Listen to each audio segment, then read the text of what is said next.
Ubisoft's most valuable asset isn't a game franchise or a new startup, but rather the dedicated players and creators who invested so much time in building its community. The fall off of its player base and creative talent is the core reason for its decline. A new hashtag #SAVESIEGE has been the most popular discussion within the community, with many speaking ill of the failure of Siege X and how Ubisoft has been dropping the ball. The community is split though, some saying if they could, they would, and with each update, we're slowly seeing the player base decay. And that's including top creators like Jynxzi. But why is this? It's much more complex than just simply saying cheaters ruin the game, because the reality is Siege has 75% console player base, with only 25% of that being on console in North America and Europe. The reality is it's the direction Ubisoft went overall with Siege. So what really went wrong? Year 7 Season 4 was the beginning of the downfall. After a rough year with bad operators and even worse servers, topping this off with Rank 2.0 was hell. Rank 2.0 was a mis-executed idea that killed any competitive nature from the game. Season after season, we saw less content being added, all while going down the direction of Siege X, which was a nightmare. Today, I want to address every blunder with Siege and how I would personally fix it as a long-term player. First, let's talk about how Rank 2.0 actually works. How Rank 2.0 works is you have two ranks, visual and hidden. All that matters is your hidden MMR, since no matter what your visual rank is, you'll be matched up against your hidden MMR. The best way to figure out if you reach your peak MMR is by how much elo you're gaining / losing. When you get to the point where you're gaining 20 elo and losing more than you gain, then you've reached it.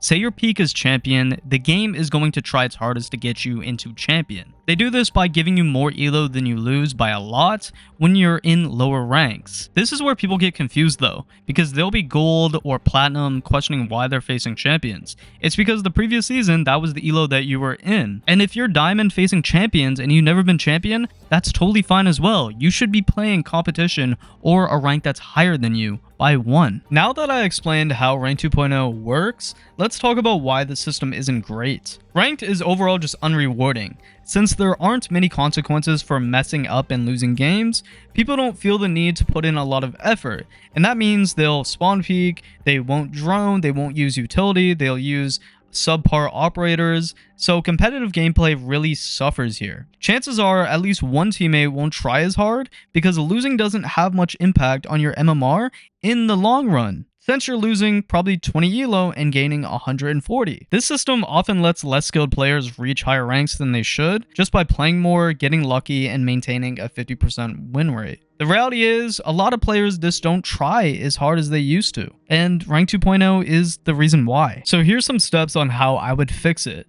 Let's scrap Rank 2.0 and just restart. Set everyone's rank to copper so we have a fresh start entirely. Bring back placement matches and completely get rid of hidden MMR for this season. The following season, your hidden MMR would be based on your highest rank from the previous season. Some people might not like this idea because of how competitive ranked would be, but that's just the reality, and it would be a great way to balance this system. A big problem is how people gain elo. Siege is too complex for a simple win versus lose elo gain, so let's add factors that will balance this out. First, let's have cost, which was recently added in the career tab, would be a good start in my opinion. Cost stands for kill, objective, survive, and trade. So the most efficient in team play will higher your cost percentage, meaning you gain or lose more or less based on performance. This overall would just make a healthier Siege because people would play a lot smarter, play for trade value, and ultimately actually help the player base get smarter instead of playing very stupid like it's a Call of Duty simulator. Another common problem with Rank 2.0 is it doesn't take in consideration whether you're solo queued or 5-stack, and that doesn't really balance out the elo. So what I mean by this, if you're solo queued and you beat a 5-stack, you should actually gain more elo just for the fact that you beat somebody that had way more of an advantage since they're in a 5-stack and you guys have one solo queue, one duo queue, and 2 other solo queuers. And of course, the people that are in a 5-stack should gain less from the win and should lose more from the loss because they are at an advantage. Another thing I would add is round difference should also be a factor. If you 4-0 a team, they should lose more and you should gain more. This is showing a huge skill difference, and the system needs to be harsh on underperforming teams and especially players. I started playing in year 1 before map bans were introduced, and I believe that they are a detriment to the game.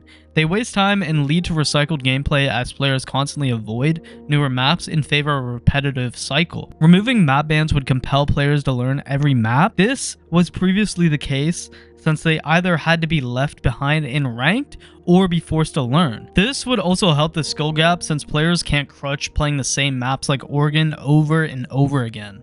Ranked rewards should be reworked as well, with challenges to unlock more stuff each season to keep the game fresh.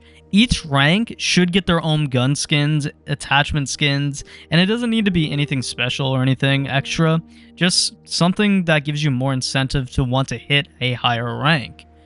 Also, add in R6 credits and Renown for each rank, so buying Seasonal Pass is easier since they nerfed Renown gain. Personally, that's how I would fix Ranked and completely just wipe out Rank 2.0. I know a lot of people won't like this because it's a lot more competitive, but I feel like that's what Ranked should feel like. Operator Mastery is the next thing we need to talk about. Basically, each operator should have a leveling system. The more you play them and use their gadgets in the round, the more XP you get. After each level, you get a simple cosmetic of some sort.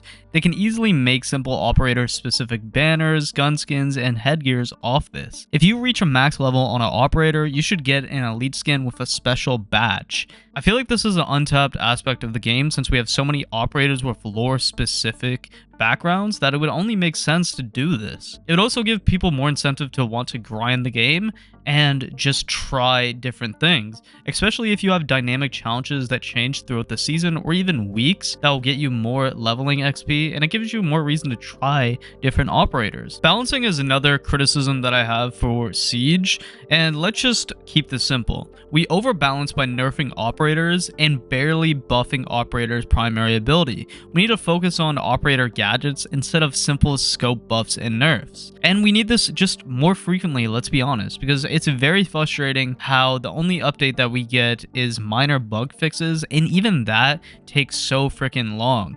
Other games, and I know you're gonna say that these games are a lot newer, like Marvel Rivals has so many different changes with their heroes each season or even half season. We need an overall custom game rework and just an overhaul, because it's been 10 years now and we don't have enough settings in custom games.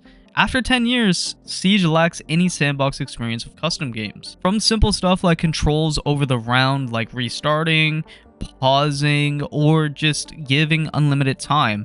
And I don't mean just by pausing while you're like AFK, I mean like pausing while you're in the round. You can't even control things like changing the bomb site or easily reinforcing walls by knifing. Spawning in AIs of operators would be really cool, and making them do specific actions would be so good. This is the type of stuff that pro teams need as well, so you can properly simulate map site setups with your team.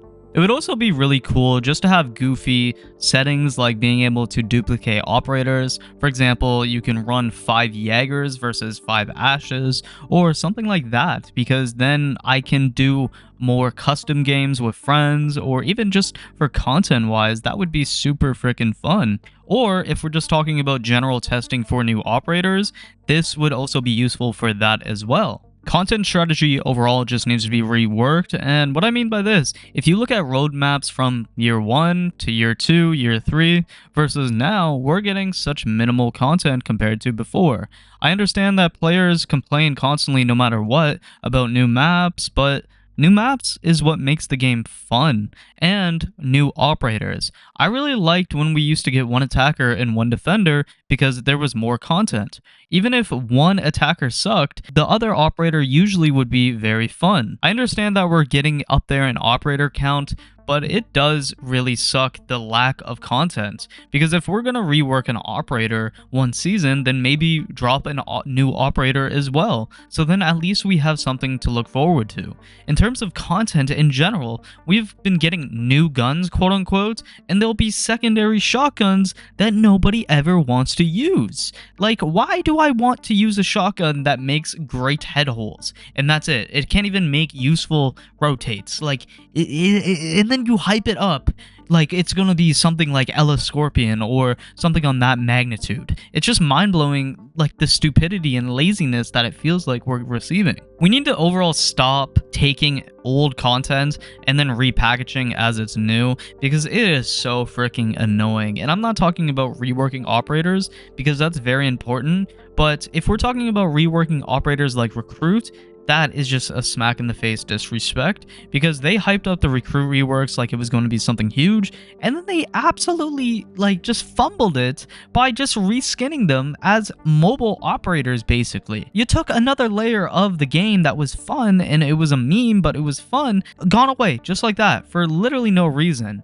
And they did the same thing with ACOG. Like, why are we taking scopes away from operators and then years later bringing it back, acting like, oh, this is some huge content?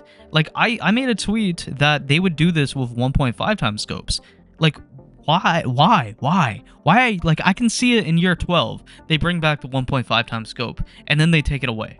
They do this for content constantly, and it just feels so frustrating, because we just want to get decent content that is actually replayable and enjoyable, and it makes the game fun. And that's something that lacks with Siege at the moment, is fun. Even if there is cheaters, even if there's constant exploits and bugs, those themselves need to be fixed more, but we can't really blame all of these reasons for the reason that we're getting a lack of content. Like, we've been in this mindset of, oh, we need to focus on our anti-cheat for the last 2 freaking years now. Come on, man.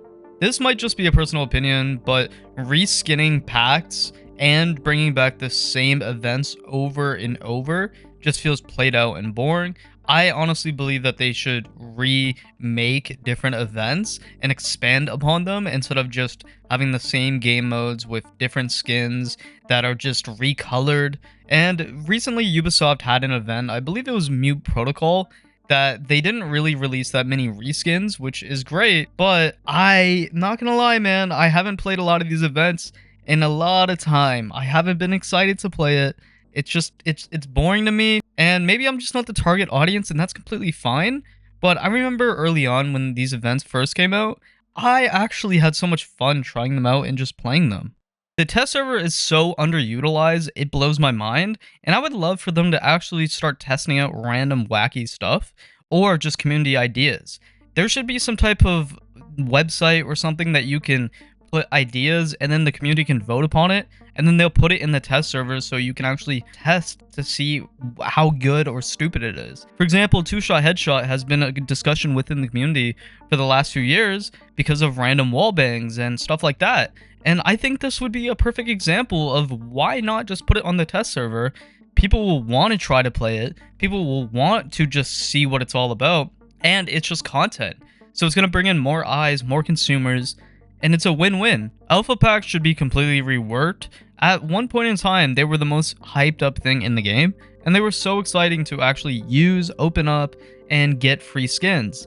And at the time the Alpha packs were released, Call of Duty was in shambles because of their loot box system in Advanced Warfare. So having a pack system where you can get free items with no money is a no-brainer. Ubisoft took a W with that. But over the years, with all these different packs that they were releasing, and just the more skins that they weren't putting in alpha packs, it felt so unrewarding to open up the same thing over and over again. I'm just questioning, like, why don't they expand upon this alpha pack system by just adding more content more frequently?